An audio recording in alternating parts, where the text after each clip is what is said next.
ഇനിയിപ്പോൾ ഒരു വിവാഹം നടക്കുക എന്ന് തന്നെ വിചാരിക്കുക. പക്ഷെ നമ്മൾ ആൺകുട്ടികളുടെ അവസ്ഥ അതിലും കഷ്ടകാലമാണ്. അപ്പോൾ ഇന്നത്തെ കാലത്ത് വിവാഹം കഴിക്കുമ്പോൾ ആൺകുട്ടികൾക്ക് വരുന്ന ചിലവുകൾ അത് അപാരാണ്. അത് നമ്മളെ സമൂഹം ഉണ്ടാക്കിയതാണ് കേട്ടോ ടീച്ചർ. അത് നിങ്ങൾ മനസ്സിലാക്കണം. അത് ദീനിലോ ഒന്നിനും വന്നതല്ല. ഒരണുമണി തൂക്കം ഇസ്ലാം കൽപ്പിക്കാത്ത കാര്യങ്ങളാണെന്ന് സമൂഹം ചെയ്യുന്നത്. ഇപ്പോൾ നാട്ടിൽ മുഴുവനും ഒരു ചെക്കന് പെണ്ണ് കെട്ടണം, ഇനി അഥവാ കണ്ടൊരു പെൺകുട്ടിനെ കിട്ടിക്കഴിഞ്ഞാൽ അവന് കയറെടുത്ത് കണ്ട അവസ്ഥയ്ക്ക് ജനങ്ങൾ എത്തിക്കുകയാണ്. എങ്ങനെ അറിയോ? ഒന്നാമത് ഇവനെ പെണ്ണ് കാണാൻ വരുമ്പത്തെ പെണ്ണിനെ കാണാൻ പോകുമ്പോ തന്നെ അതന്നെ ഒരു മിഠായി കൊട്ട എന്ന് പറഞ്ഞത് നമ്മളെ നാട്ടിലൊക്കെ വളരെ ഇവിടെയൊക്കെ വളരെ കുറവാണ്. പക്ഷെ മറ്റുള്ള സ്ഥലങ്ങൾ നമ്മൾ തൊട്ട പ്രദേശങ്ങളിലൊക്കെ ഓരോ വണ്ടി ഉന്തിയിട്ടാണ് ആൾക്കാർ വരുന്നത്. ഇന്നാളൊരു ദിവസം എൻ്റെ അനിയത്തിൻ്റെ കൂടെ വർക്ക് ചെയ്യുന്ന ഒരാൾ ഇവിടെ വന്നപ്പോൾ അയാൾ പറയാണ് അയാളെ മോൻ്റെ കല്യാണം നിശ്ചയിച്ചു. പക്ഷെ ചോക്ലേറ്റ് വില കുറഞ്ഞൊരു ചോക്ലേറ്റ് ആയിരുന്നു. 25,000 രൂപക്കാണ് അവർ കൊണ്ടുപോയത്. കാരണം പക്ഷെ ആ 25,000 രൂപ ആ വീട്ടിൽ മോശപ്പെട്ടതായി. കാരണം അവരുടെ തറവാടിന് അവരുടെ മാന്യതക്കും 1,00,000 സ്ഥാനത്തിൽ എത്തേണ്ടത്. പക്ഷെ 25,000 കൊണ്ടു ചെന്ന കാരണത്താൽ ആ കല്യാണം മുടങ്ങിയെന്നാ പറഞ്ഞത് അയാൾ. ഈ മനുഷ്യൻ എവിടെ എത്തി? നിങ്ങൾ നോക്കിയപ്പോൾ ഓരോ വീട്ടിലേക്കും ഇത് കൊട്ട കണക്കിന് കൊണ്ടുപോവുകയാണ്. എന്താണ് ഈ വസ്തു? ഇത് എത്ര ആളാണ് തിന്നുക? ഇതിനൊക്കെ ഇവർക്ക് ദീൻ അറിയാത്തത് കൊണ്ടല്ലേ. അയിന ഇത്തസഭ വഫീമ അംഫക്ക. നാളെ മാഷറയിൽ 5 കാര്യങ്ങളെക്കുറിച്ച് ചോദ്യം ചെയ്തിട്ടല്ലാതെ ഒരു മനുഷ്യൻ്റെ കാലടി ഞങ്ങൾ വെക്കുകയില്ല എന്ന് പ്രവാചകൻ പഠിപ്പിച്ചു. അതിലൊരു കാര്യമാണിത്. അയിന ഇത്തസഭ, പണം എവിടുന്നാണ് ഉണ്ടാക്കിയത്? ഫീമ അംഫക്ക, എന്തിലാണത് ചിലവഴിച്ചത്? 1,00,000 രൂപ അല്ലെങ്കിൽ 2,00,000 രൂപ പെണ്ണ് കാണാൻ വേണ്ടി മിഠായി വാങ്ങാൻ ചിലവഴിച്ചു. നാളെ മാഷറയിൽ അള്ളാൻ്റെ മുമ്പിൽ നിന്ന് അവൻ പറയണം അത് എവിടുന്നാണ്? അതിന് എക്തസഭ എവിടുന്നാണ് അത് കിട്ടിയത്? ഈ 1,00,000 അവൻ എവിടുന്നാണ് ഉണ്ടാക്കിയത്? പറയണല്ലോ. ചില പാവപ്പെട്ട ജനങ്ങൾ ലോൺ എടുക്കുക. അപ്പം തീരാത്ത ലോണ് പലിശ വാങ്ങിയിട്ട് പെണ്ണിൻ്റെ ആ വീട്ടിൽ മഹാനായി നിൽക്കാൻ വേണ്ടി ഇയാൾ ചെയ്യുന്ന നാടകങ്ങൾ എത്രമാത്രം. ഇത് ഈ ചെക്കൻ എങ്ങനെ സഹിക്കുക? ഒന്നത് വീട്ടേണ്ടതാരാ? ഈ ചെക്കൻ തന്നെ. ഒന്നാമത്തെ ഘടകം നോക്കിക്കോളി. രണ്ടാമത് പിന്നെ പെണ്ണിനെ കാണാൻ പോകുന്ന മിഠായി കൊടുക്കൽ കഴിഞ്ഞാൽ പിന്നെ നിശ്ചയം, പിന്നെ അങ്ങോട്ട് പോകല് ഇങ്ങോട്ട് പോകല്. ഇതിനൊക്കെ ചെക്കനാ പൈസ എടുക്കേണ്ടത്, ആൺകുട്ടിയാണ് ഇതൊക്കെ എടുക്കേണ്ടത്. ഇനി അതൊക്കെ കഴിഞ്ഞ് ഡ്രസ്സ് എടുക്കലോ. ആ ഡ്രസ്സ് എടുക്കലാണ് ഏറ്റവും വലിയ കടം വരുത്തുന്നത്. ഇപ്പോൾ 1,00,000 കുറഞ്ഞ ഡ്രസ്സ്, കല്യാണ ഡ്രസ്സ് 1,00,000 കുറഞ്ഞതാണെങ്കിൽ ഇത് എത്ര ലക്ഷത്തിന് എന്ന ചോദ്യം തന്നെ. അത്ര വലിയ ഡ്രസ്സ് 1-2 മണിക്കൂറിനാണ് ഇടാന്. അത് തലേ ദിവസമുള്ള ഡ്രസ്സ് വേറെയാണ്. തലേ ദിവസം വേറെ കുറെ പേക്കൂത്തുണ്ട്. നിങ്ങളെ നാട്ടിലുണ്ടോ എന്ന് എനിക്കറിയില്ല. എന്റെ ടീച്ചറെ മെഹന്തി, ഹൽദി, അറബിക് കല്യാണം, അതൊക്കെ അറിയില്ലേ? അറബിക് കല്യാണം, ഗുലാബി നൈറ്റ്, അള്ളാഹുവേ എന്തൊക്കെ പിന്നെ നൈറ്റുകൾ അവരുണ്ടാക്കണത്. എവിടുന്നാണ് ഈ നൈറ്റൊക്കെ കിട്ടിയത് എന്നുള്ളതാണ്. നോക്കി ഞാനൊരു ദിവസം നേരിട്ട് അനുഭവിച്ചതാണ്. ഞാനൊരു കടയിൽ ചെന്ന് കയറിയതാണ്. അപ്പോണ്ട് ഒരു 70 വയസ്സായ ഉമ്മക്ക് മാക്സി തരയാണ്. എന്ത് മാക്സിയാണ് വേണ്ടതെന്ന് അറിയോ? മഞ്ഞ നിറത്തിലെ മാക്സി. അവരെ വീട്ടിൽ പിറ്റേ ദിവസം മകൻ്റെ മോളെ കല്യാണം കെട്ടിച്ചു കൊടുക്കുകയാണ്. അവിടെ പിറ്റേ ദിവസം ഇടാനുള്ള മഞ്ഞ ഒരു മാക്സിക്ക് 75 വയസ്സായ ഉമ്മാനെ കൊടുത്താൽ തിരയുന്നത്. ആ വീട്ടിൽ അന്ന് കത്തിക്കുന്ന ബൾബ് മുഴുവനും മഞ്ഞയാണ്. ഈ മഞ്ഞ മാക്സി ഇടണം. കാരണം അത്രയും വയസ്സായതാണത്. അതിന് മാക്സിമം അത് സാരി എടുക്കേണ്ടവർ സാരി മഞ്ഞ, അതുപോലെ തന്നെ മാക്സി മഞ്ഞ, അങ്ങനെയുള്ള എല്ലാ വസ്തുക്കളും മഞ്ഞ. ഇത് മഞ്ഞ കല്യാണം. പിന്നെ ഒരു മൈലാഞ്ചി ഉണ്ട്. മൈലാഞ്ചിടൽ വയസ്സായ എല്ലാ അമ്മമാരും ബാപ്പാനും കണ്ണ് കണ്ടില്ലെങ്കിൽ ആ മൈലാഞ്ചി മുഴുവനും എല്ലാവരും ഇടണം. ഇങ്ങനെ ഒരുപാട് നിങ്ങൾ പറഞ്ഞ മെഹന്തിയും മൈലാഞ്ചിയും ഹൽദിയും എല്ലാ കല്യാണങ്ങളും തലേ ദിവസം നടത്തിയിട്ട് ഇവൻ്റെ ശ്വാസം കണ്ട് അടങ്ങും പിറ്റേന്നൊക്കെ കല്യാണത്തിന് അന്നൊക്കെ 1 ചോറ് പോരാ, 2 ചോറ് പോരാ, 3 ചോറ് പോരാ, 4ാമത്തെ ഒരു ഐറ്റം കൂടി ഉണ്ടാക്കണം. ഇനി അതൊന്നും പോരെങ്കിൽ പൊറാട്ടയും പത്തിരി ലോകത്തുള്ള എല്ലാ വസ്തുക്കളും അവിടെ നിരത്തുകയാണ് ചെയ്യുന്നത്. ഇതിനൊക്കെ പണം എവിടുന്ന ഈ ചെക്കൻ ഉണ്ടാക്കണത്? ഈ ചെക്കൻ്റെ കയ്യിൽ നിന്ന് തന്നെ, ഈ ആൺകുട്ട കയ്യിൽ നിന്ന് തന്നെ ഈ പണം ഇറങ്ങണം. അല്ലാതെ ഉമ്മയും ബാപ്പാൻ്റെ വീട്ടിലൊന്നും എടുക്കാനൊന്നുമില്ല. അതല്ലെങ്കിൽ പെങ്ങന്മാർ അളിയന്മാരൊന്നും കൊട്ടി കൊടുക്കൂല. ഇനി അഥവാ അന്ന് സഹായിച്ചാൽ തന്നെ കണക്ക് പറഞ്ഞ പിറ്റേത്തെ മാസത്തിൽ അല്ലെങ്കിൽ അവനൊരു കുട്ടി ഉണ്ടെങ്കിൽ അതിനെ കെട്ടിക്കുമ്പോൾ ചോദിക്കുകയും ചെയ്യും. ഇങ്ങനെ കടം വരുത്തുകയാണ് ആൺകുട്ടികളുടെ മേൽ നമ്മൾ ഉമ്മമാരത് ഉണ്ടാക്കുന്നത്.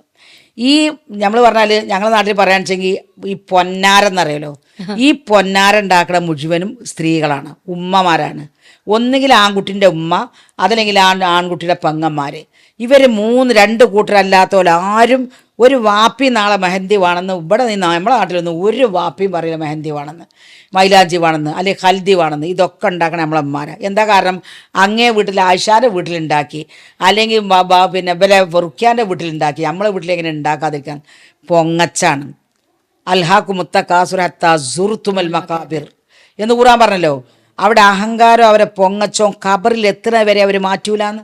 അങ്ങനത്തെ ഒരു സമൂഹമായതുകൊണ്ടാണ് ഈ ആൺകുട്ടികൾക്ക് ഇന്ന് കല്യാണം എന്ന് പറഞ്ഞ പ്രയാസം. ഇപ്പോഴത്തെ സ്വർണത്തിന്റെ വില കേട്ടാൽ ഒരാൺകുട്ടി സ്വർണം കൊടുക്കണ്ട, ഒക്കെ പരിശുദ്ധ ഖുർആനും പരിഭാഷയും ഒക്കെ കൊടുത്ത് കെട്ടേണ്ട കോലാണ്. അല്ലേ കൊടുക്കണ്ടെന്നല്ല കേട്ടോ. ഇപ്പൊ സ്വർണം കൊടുക്കാൻ ഇന്ന് 1,30,000 പിന്നെ മേലൊക്കെ അയക്കണു. ഇത്രയും ഭാരിച്ചൊരു സംഖ്യ. ഇനി ആ മാറ് കൊടുക്കണോടത്തോ അതിലും കുറവാകാൻ പറ്റൂല. അങ്ങേ വീട്ടിലത്തെ സാധാരണക്കാരൻ ഒരുത്തം കെട്ടിയപ്പോൾ എന്തൊക്കെ കൊടുത്തു നോക്കാൻ, മാല, വള, മോതിരം, പിന്നെ കാതിലൊക്കെ കൊടുത്തു. നമ്മളെങ്ങനെയാണ് മോശാക്കുക?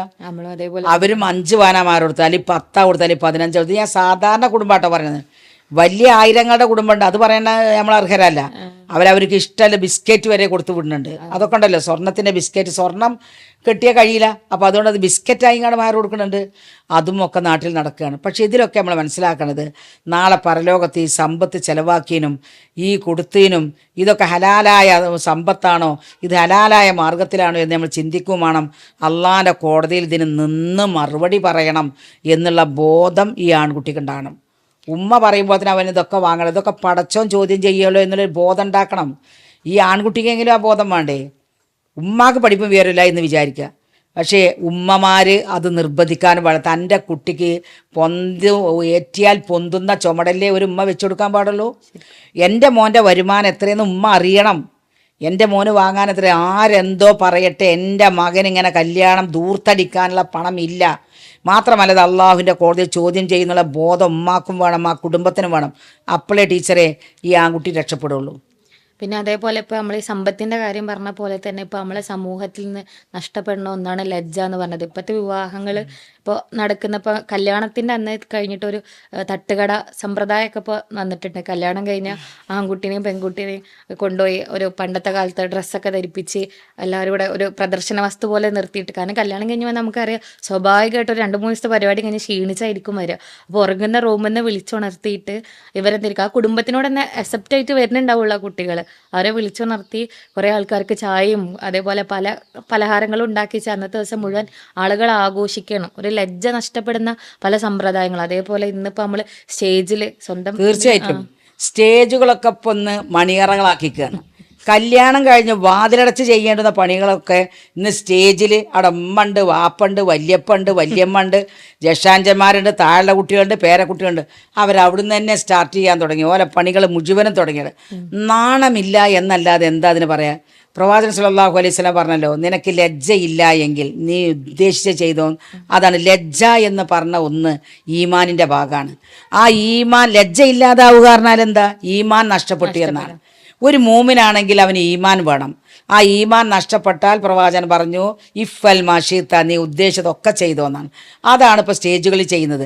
കാരണം അവിടം വെച്ച് തന്നെ എല്ലാ ചുംബനവും തുടങ്ങി. പ്രവാചകൻ സല്ലല്ലാഹു അലൈഹി വസല്ലം ഒരു പെണ്ണ് കെട്ടിക്കഴിഞ്ഞാൽ, നിക്കാഹ് കഴിഞ്ഞാൽ ആ പെൺകുട്ടി നമ്മുടെ അടുത്ത് വന്നാൽ കൈ തലയിൽ വെച്ച് പ്രാർത്ഥിക്കാനാണ് ആദ്യമായി ഒരു വരനെ പഠിപ്പിക്കുന്നത്. ഒരു വരൻ ഒരു വധുവിനെ കിട്ടിയാൽ ആദ്യം അവളുടെ തലയിൽ കൈവച്ചുകൊണ്ട് പ്രാർത്ഥിക്കാനാണ് പഠിപ്പിച്ചത്. ആ സ്ഥാനത്ത് നിന്ന് ആൾക്കാരോട് കാണിച്ചു കൊടുക്കണം, ഇങ്ങനെ ഞങ്ങൾ ചുംബിക്കണം കേട്ടോ, ഇങ്ങനെ ഞങ്ങൾ പിടിക്കണം കേട്ടോ. അതിന് കുറച്ച് ക്യാമറാമാൻമാരും, നാണമില്ലാത്ത സമുദായം എന്ന് മാത്രമേ പറയാൻ പറ്റുള്ളൂ. നാണമില്ലാത്ത ക്യാമറാമാൻമാർ അവർ ചെയ്യും. ഈ പെണ്ണിനോടും ചെക്കനോടും പറയും, ഇങ്ങനെ വളയെ, ഇങ്ങനെ തിരിയെ. അവരതിനേക്കാൾ നാണമില്ലാത്ത കഴുതകളാണ്. അവൻ പറയുന്നത് മുഴുവനും തിരിയ. ഇങ്ങോട്ട് പിടിക്കാൻ പറഞ്ഞാൽ ഇങ്ങോട്ട് പിടിക്കുക, ഇങ്ങോട്ട് ചുംബിക്കാൻ പറഞ്ഞാൽ ഇങ്ങോട്ട് ചുംബിക്കുക. നെറ്റി, കയ്യ്, കാല്, ബാക്ക്, എവിടേക്കാണെന്ന് വെച്ചാൽ അവിടെയൊക്കെ എന്താണോ ഈ ക്യാമറാമാൻ പറയുന്നു അതൊക്കെ ചെയ്യുന്ന ഒരു കഴുതകളായിക്കൊണ്ട് ഇവരും അതുപോലെ കറങ്ങുകയാണ്. അല്പം ഈമാനുള്ള ഒരാളാണെങ്കിൽ, അല്പം ഈമാൻ അവരുടെ മനസ്സിലുണ്ടെങ്കിൽ തീർച്ചയായിട്ടും ഈ പൊതുജനത്തിൻ്റെ മുമ്പിൽ ഈ ഒരു പണി അവർ ചെയ്യൂലല്ലോ. പിന്നെ നിങ്ങൾ പറഞ്ഞ തട്ടുകട ഞങ്ങളെ നാട്ടിലെത്തിയിട്ടില്ല. തട്ടുകട എന്ന് അതൊക്കെ എന്താണ്? കാട്ടിക്കൂട്ടലുകൾ എന്നാ പറയാ. എന്താണ് കാട്ടിക്കൂട്ടൽ? ഇനി അവര് പിന്നെ പഴയ കാലത്തെ കിണറ്റിൽ നിന്ന് വെള്ളം മുക്കി തുണി അലക്കാൻ കൊടുക്കലും ഒരു കല്ല് വെക്കലും അതിമ തുണി അലക്കലും മല്ലി മുളകും അരക്കലും ഒക്കെ തുടങ്ങും. അപ്പൊ പിന്നെ പെൺകുട്ടികൾ തീരെ വിവാഹത്തിന് സമ്മതിക്കാം. കാരണം ഈ പേക്കൂത്തുകളല്ലേ കാണിക്കണത്. കല്യാണം കഴിഞ്ഞാൽ പെൺകുട്ടി ചെയ്യുന്നത് എന്തുകൊണ്ടാണ്? ഒന്നുകിൽ നിർബന്ധിത അവസ്ഥയിൽ, ചില കുട്ടികൾ അതിന് ഒരുങ്ങിയിട്ട് തന്നെ വരുന്ന ആൾക്കാരുണ്ട്. അപ്പോൾ ഇതിനൊക്കെ നമ്മൾ എന്താ പറയാന്നറിയാം, നാടകം. അതായത് ലജ്ജ എന്ന് പറഞ്ഞ ഒന്ന് നഷ്ടപ്പെടുന്നു. ലജ്ജ നഷ്ടപ്പെടുന്നത് എന്താ? ഈമാൻ നഷ്ടപ്പെട്ടത് കൊണ്ടും ഈമാൻ ഇല്ലാത്തത് കൊണ്ടും. ശരിക്കും ഇസ്ലാം പഠിപ്പിക്കുന്ന ഒരു വിവാഹം ഉണ്ടല്ലോ, ഒരിക്കലും ഇങ്ങനെയല്ല, ലളിതമായ രീതിയിലാണ് ഇസ്ലാം പഠിപ്പിക്കുന്നത്. ഇസ്ലാമിലെ വിവാഹം ലളിതമാവണമെങ്കിൽ തീർച്ചയായിട്ടും കുറച്ച് ഷർത്തുകൾ. ഇസ്ലാമിലെ വിവാഹം എന്ന് പറഞ്ഞാൽ അല്ലാഹു സുബ്ഹാനഹു തആല മീസാക്കൻ ഖലീല എന്ന ഖുർആനിൽ 2-3 സ്ഥലത്ത് മാത്രമേ പറഞ്ഞിട്ടുള്ളൂ. ഒന്ന് ഓർത്ത് നോക്കുക, അല്ലാഹു സുബ്ഹാനഹു തആല ഒരു ഇത്തരമൊന്നും പ്രശ്നം ഇതില്ലല്ലോ. ആൾക്കാരിങ്ങനെ കടക്കണിയിൽ വരേണ്ട ഒരു ഇതും വിവാഹത്തിനില്ല.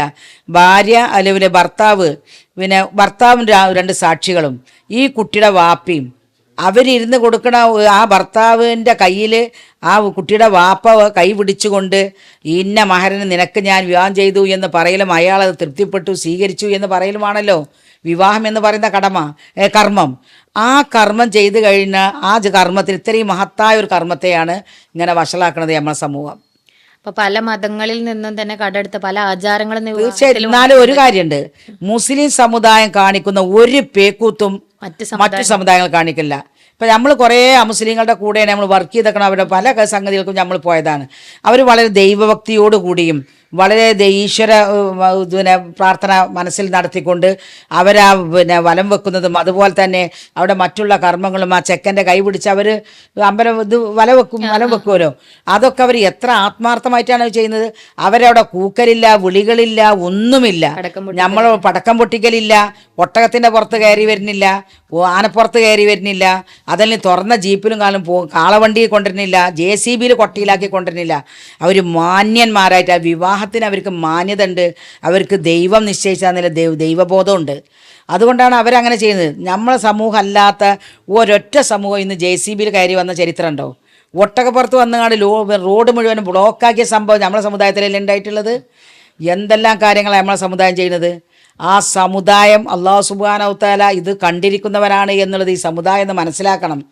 എത്ര നിമിഷങ്ങൾ കൊണ്ട് അവൻ്റെ ഈ ഒരു പേക്കൂത്ത് അവസാനിപ്പിക്കാൻ അള്ളാഹുവിന് ഒരു നിമിഷം വേണ്ട. അതും കൂടി നമ്മൾ മനസ്സിലാക്കണം. എന്തിനാണ് വിവാഹം, എന്താണ് വിവാഹം കൊണ്ട് നേടാൻ കഴിയുന്നത് എന്നുള്ളത് ഒരു നേരം അവൻ ചിന്തിച്ചു കഴിഞ്ഞാൽ ഇതൊന്നും അവൻ ചെയ്യുകയില്ല. മറ്റു സമൂഹങ്ങൾ നോക്ക്, ഒരു ക്രിസ്ത്യൻ സമൂഹമാണെങ്കിൽ അവരുടെ ഫാദർ അവരുടെ ബൈബിള് വായിച്ച് അത് കേൾപ്പിച്ച് ആ പിന്നെ പുതുപെണ്ണും അതുപോലെ തന്നെ ആ മണവാളനും എത്ര ഭക്തിയോടുകൂടിയാണ് അവർ നിൽക്കുന്നത്. അവരെ വിവാഹം അമ്പലത്തിൽ പോയിട്ടാണ്. നമ്മളെ മറ്റു സമുദായം, ഹിന്ദു സമുദായം എവിടെ പോകണം, അമ്പലത്തിൽ പോയിട്ട് ദൈവത്തിൻ്റെ ആ പ്രതിഷ്ഠൻ്റെ മുമ്പിലാണ് അവർ നിന്നുങ്ങാണ്ട് താലി കെട്ടുന്നത്. എത്ര ഭക്തി ഉണ്ട് അവരുടെ മുമ്പിൽ. നമ്മളെ സമുദായത്തിൻ്റെ ഭക്തി എവിടെ? അതാണ് നമ്മുടെ സമുദായമാണ് നശിക്കുന്ന സമുദായമാണ് ഇപ്പോൾ. കാരണം വിവാഹത്തിലൂടെ ഇപ്പോൾ നശിക്കുന്നുണ്ടെങ്കിൽ അത് നമ്മൾ തന്നെ ഉള്ളൂ. മറ്റൊരു സമുദായത്തിന്, ഒരു അമുസ്ലിം സമുദായം, ഒരു ഹിന്ദു സമുദായമാണെങ്കിൽ അവർ സാധാരണ ഒരു പിന്നെ ചോറും അതിലേക്കുള്ള കറികളും ഒരു പായസവും വെച്ചാൽ അവിടെ വിവാഹത്തിൻ്റെ ഭക്ഷണം വളരെ സുഭിക്ഷമായി എല്ലാവരും കഴിക്കാൻ പറ്റും, അല്ലേ? ക്രിസ്ത്യൻസ് അവർക്ക് പിന്നെ മാംസമൊക്കെ നമ്മളെ പോലെ ഉണ്ടാകും. പക്ഷേ എന്നാൽ നമ്മളെ പോലെ പേക്കൂത്തുകളില്ല. വളരെ ഭംഗിയായിട്ടാണ് വിവാഹം നടക്കുന്നത്. ഇപ്പം നമ്മളെ സമുദായമാണ് ഏറ്റവും മോശമായ രീതിയിൽ വിവാഹം നടത്തുന്നത്. പിന്നെ ഭക്ഷണത്തിൻ്റെ കാര്യത്തിലും അതുപോലെ തന്നെ ഇങ്ങനത്തെ പോത്തും വണ്ടിയും തീവണ്ടിയും വെച്ചിട്ടുള്ള പേക്കൂത്തുകളും അവരുടെ കയ്യിലാണ്. JCB ഇതൊക്കെ വെച്ച് എന്തെല്ലാം പേക്കൂത്തുകൾ അവർ കാണിക്കുന്നത്. ഇതിനൊക്കെ അള്ളാഹിൻ്റെ ഹിസാബുണ്ട് എന്ന് നമ്മൾ മനസ്സിലാക്കണില്ല. അതുകൊണ്ടാണ് ഇസ്ലാമിലെ വിവാഹം എന്ന് പറഞ്ഞത് വളരെ ലളിതമാണ്. ടീച്ചറെ, ഇസ്ലാമിലെ വിവാഹം വളരെ ലളിതാണ്. ഒരു വലിയും അതേപോലെ തന്നെ വരനും 2 സാക്ഷികളുണ്ട്. ഇസ്ലാമിലെ വിവാഹം തീർച്ചയായിട്ടും കഴിഞ്ഞു, ഹലാലായിട്ടുണ്ട്. പിന്നെ വലീമ കൊടുക്കാന്ന് പറഞ്ഞ സുന്നത്താണ്. അത് അവനവൻ കഴിയുന്ന രൂപത്തിൽ തീർച്ചയായിട്ടും വലിയ ഭക്ഷണം കൊടുക്കൽ സുന്നത്താണ്. അത് നമ്മളെ കഴിവിനനുസരിച്ച് കൊടുത്താൽ മതി. കഴിയുന്നവൻ കൊടുത്താൽ മതി. എത്രയാണ് അവന് കടം വാങ്ങാതെ അവന് കഴിയുന്ന അത്ര ഭക്ഷണം, അവന് കഴിയുന്ന ഒരു ഭക്ഷണം കൊടുത്താൽ മതി. ആരും നിന്റെ വീട്ടിൽ കല്യാണം ഉണ്ടാക്കിയപ്പോൾ ഒട്ടകത്തെ അറുത്തു എന്നൊന്നും പരാതി കൊടുക്കൂലല്ലോ. അപ്പോൾ ഇസ്ലാമിലെ വിവാഹം എന്ന് പറയുന്നത് വളരെ ലളിതമാണ്. അത് നമുക്ക് കഴിയുന്ന രൂപത്തിൽ വലീമ കൊടുക്കാൻ പറ്റുന്നവർ കൊടുക്കുക. അല്ലാതെ നമ്മളെ മറ്റുള്ളവർ കാണിക്കുന്നത് കണ്ട് അല്ലെങ്കിൽ മറ്റുള്ള ആളുകൾ ഇങ്ങനെ ചെയ്തിട്ടുണ്ട് അപ്പം ഞാനും ഇങ്ങനെ ചെയ്യണമെന്ന് വാശി പിടിക്കാതെ നമുക്ക് കഴിയുന്ന രീതിയിൽ വിവാഹത്തിനും എല്ലാ മേഖലയിലും നമ്മുടെ ആചാരങ്ങളെ ഒരു സമുദായവും പിന്തുടരുന്നില്ല. മറിച്ച് മുസ്ലിം സമുദായം മറ്റുള്ളവന്റെ എല്ലാ ആചാരങ്ങളും നമ്മളിങ്ങോട്ട് വാരിക്കൂട്ടുകയാണ്. ഇസ്ലാമിനെ പുറന്തള്ളിയിട്ട് മറ്റുള്ള സമുദായത്തിന്റെ ആചാരങ്ങളെ വാരിക്കൂട്ടുന്ന ഒരു സമുദായമാണ് മുസ്ലിം സമുദായം. വലിയ വിവാഹം നടത്തണം വിചാരിക്കുക, നമ്മളെ കുടുംബത്തെയൊക്കെ വിളിച്ചാണ്, പണം ഉണ്ടെങ്കിൽ നടത്തട്ടെ, അതിന് ഇസ്ലാമിൽ തെറ്റില്ലല്ലോ. ഈ 2 ആളെ വിളിച്ചു അല്ലെങ്കിൽ സാക്ഷി മാത്രമാണ് എന്ന് നിർബന്ധം പിടിച്ച് ഇനി ആൾക്കാർ അതേ പാടുള്ളൂ എന്ന് നമ്മൾ ഈ സംസാരത്തിൽ നിന്ന് ആരും മനസ്സിലാക്കണ്ട. മറിച്ച് അതാണ് ഏറ്റവും ചെറുത്, അത് മതി എന്നാണ്. അതായത് ഏറ്റവും അങ്ങനെ രണ്ട് സാക്ഷികളും വരനും വലിയുണ്ടെങ്കിൽ വിവാഹം കഴിയും എന്നതാണ് ഇസ്ലാമിൻ്റെ വിധി. അത്രയേ ഉള്ളൂ. പിന്നെ അതിനെ വലുതാക്കലൊക്കെ നമ്മുടെ സാമ്പത്തിക സ്ഥിതിക്ക് അനുസരിച്ചാണ്. ഇൻഷാ അല്ലാ. അപ്പോൾ വിവാഹം എന്ന് പറയുന്നത് പടച്ചോനെ ഈ ഭൂമിയിൽ നൽകിയിട്ടുള്ള ഏറ്റവും വലിയ അനുഗ്രഹമാണ്. അപ്പോൾ ഈ വിവാഹം ഉണ്ടെങ്കിൽ മാത്രമേ നമ്മളെ കുടുംബ വ്യവസ്ഥക്ക് മുന്നോട്ട് പോയും ഈ സമൂഹം നിലനിൽക്കുകയും ചെയ്യുള്ളൂ എന്നുള്ളത് നമ്മളെ മക്കൾ മനസ്സിലാക്കേണ്ടത്. വിവാഹത്തിലൂടെ നമ്മൾ കൈവരിക്കുന്ന ആനന്ദം ആയിക്കോട്ടെ, സന്തോഷമായിക്കോട്ടെ, അത് വേറെ ഈ പറഞ്ഞ പുതുപുത്ത ആശയങ്ങൾ മുന്നോട്ട് വെക്കുന്ന ഒരു കാര്യത്തിലൂടെ നമുക്ക് കൈവരിക്കാൻ കഴിയില്ലെന്നും ഇതുകൊണ്ട് മാത്രമാണ് നമുക്ക് ആ യഥാർത്ഥ സന്തോഷം കൈവരിക്കാൻ കഴിയുമെന്ന് മനസ്സിലാക്കുക. നല്ല കുടുംബ മാതൃകകൾ ഉണ്ടാക്കി കൊടുക്കാൻ വീട്ടുകാർക്കും ഉമ്മമാർക്കും ഉപ്പമാർക്കും കഴിയട്ടെ. ഇൻഷാ അല്ലാ നല്ലൊരു കുടുംബത്തിന് തീർച്ചയായിട്ടും നമ്മുടെ മാതാപിതാക്കൾ നല്ലൊരു ജീവിതം നയിച്ചു കഴിഞ്ഞാൽ അവരെ സന്തോഷം, അവരെ ഇടപെടലും, അവരുടെ സംസാരവും, അവരുടെ പെരുമാറ്റവും കണ്ടാൽ തന്നെ നമ്മളെ കുട്ടികൾ അതേ രൂപത്തിലാണ് വരിക ടീച്ചറെ, അതേ രൂപത്തിൽ വരും. അത് നമ്മൾ ആദ്യം ഉണ്ടാക്കുന്ന മാതാപിതാക്കളിലാണ്. പിന്നെ ഉണ്ടല്ലോ ഒരു കാര്യം നമ്മൾ മനസ്സിലാക്കേണ്ടത്, നമ്മളെ മാതൃക പ്രവാചകൻ സല്ലല്ലാഹു അലൈഹി വസല്ലം പ്രവാചകൻ്റെ മാതൃകയാണ്. ലഖദ് കാന ലക്കും ഫീ റസൂലില്ലാഹി ഉസ്വത്തുൻ ഹസന ലിമൻ കാന യർജുല്ലാഹ വൽ യൗമിൽ ആഖിർ. അന്ത്യദിനത്തിലും പിന്നെ അള്ളാഹുവിലും വിശ്വാസമുള്ള ഒരാളുടെ ഏറ്റവും നല്ല മാതൃക പ്രവാചകൻ സല്ലല്ലാഹു അലൈഹി വസല്ലമയുടെ മാതൃകയാണ്. ലഖദ് കാന ലക്കും ഫീ റസൂലില്ലാഹി ഉസ്വത്തുൻ ഹസന. പ്രവാചകൻ്റെ മാതൃകയാണ് നിങ്ങളുടെ മാതൃക എന്നാണ്. നമ്മളെ കുട്ടികൾ പിൻപറ്റുന്നത് ഈ ഭൂമിയിൽ കാണുന്ന ആൾക്കാരുടെ മാതൃകയാണ്. അപ്പോൾ പ്രവാചകൻ്റെ മാതൃക പിൻപറ്റി കഴിഞ്ഞാൽ നമ്മുടെ കുടുംബം നല്ല സമാധാനമുള്ള കുടുംബം, സന്തോഷമുള്ള കുടുംബം, അതുപോലെ തന്നെ നല്ല ഈമാനുള്ള കുടുംബമാവും. അപ്പോൾ ആ കുട്ടികൾ വിവാഹം കഴിക്കാനും തോന്നും. അപ്പോൾ അവർക്ക് ജോലിയോ പ്രശ്നങ്ങളോ ഒന്നും പ്രയാസപ്പെടില്ല. ദീനിയായി ജീവിക്കുമ്പോഴും ഖുർആനും ഹദീസും പഠിക്കുമ്പോഴാണ് നമ്മളെ കുടുംബം ഒരു യഥാർത്ഥ ഈമാനുള്ള കുടുംബമാകുക. നമ്മുടെ മനസ്സിൽ ഈമാൻ വേണം. ഈമാൻ ഉള്ളവനെ ലജ്ജ ഉണ്ടാവുകയുള്ളൂ. ലജ്ജ ഇല്ലാത്തവന് ഈമാൻ ഇല്ല എന്ന് തന്നെയാണ് പ്രവാചകൻ പഠിപ്പിച്ചത്. ആ ഈമാൻ മുറുകെ പിടിച്ച് നല്ലൊരു കുടുംബത്തെ വളർത്തിയെടുക്കാൻ എല്ലാവർക്കും സാധിക്കട്ടെ. ആമീൻ. അസ്സലാമു അലൈക്കും വറഹ്മത്തുള്ളാഹി. വലൈക്കും സലാം.